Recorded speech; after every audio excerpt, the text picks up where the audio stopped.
कहते हैं कि एक बार कालिदास को बहुत अहंकार हो गया कि मेरे पास सभी प्रश्नों के उत्तर हैं। वह एक गांव से गुजर रहे थे। उन्हें प्यास लगी तो उन्होंने द्वार पर खड़े होकर आवाज़ लगाई, माते पानी पिला दीजिए, बड़ा पुण्य होगा। स्त्री बोली, बेटा मैं तुम्हें जानती नहीं, पहले अपना परिचय दो।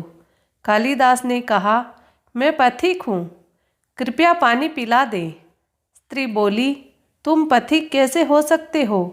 पथिक तो केवल दो ही हैं, सूर्य और चंद्रमा, जो कभी रुकते नहीं, हमेशा चलते रहते हैं।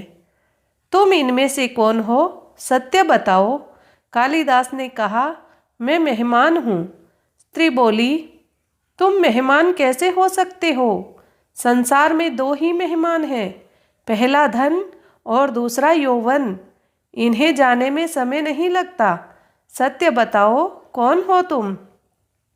कालिदास बोले, मैं सहनशील हूँ।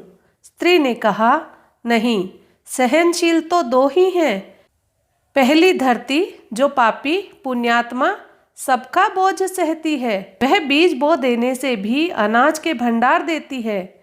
दूसरे पेड़, जिनको पत्थर मारो फिर भी मीठे फल देते हैं।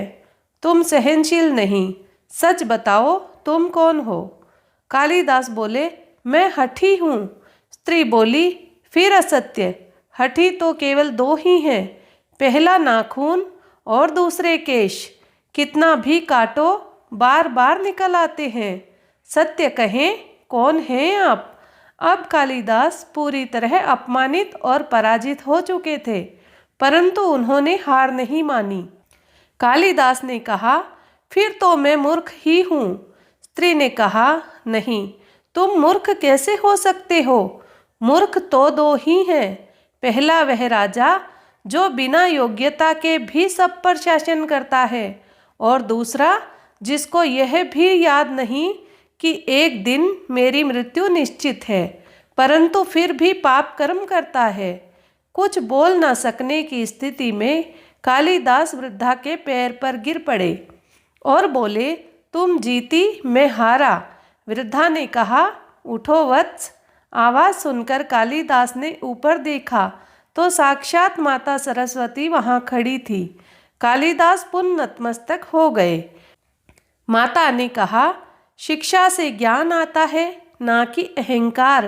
तूने शिक्षा के बल पर प्राप्त मान और प्रतिष्ठा को ही अपनी उपलब्धि मान लिया और अहंकार कर बैठे।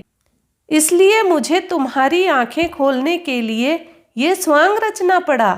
कालिदास को अपनी गलती समझ में आ गई और तभी कालिदास का सपना टूट गया और वह इधर उधर देखने लगे।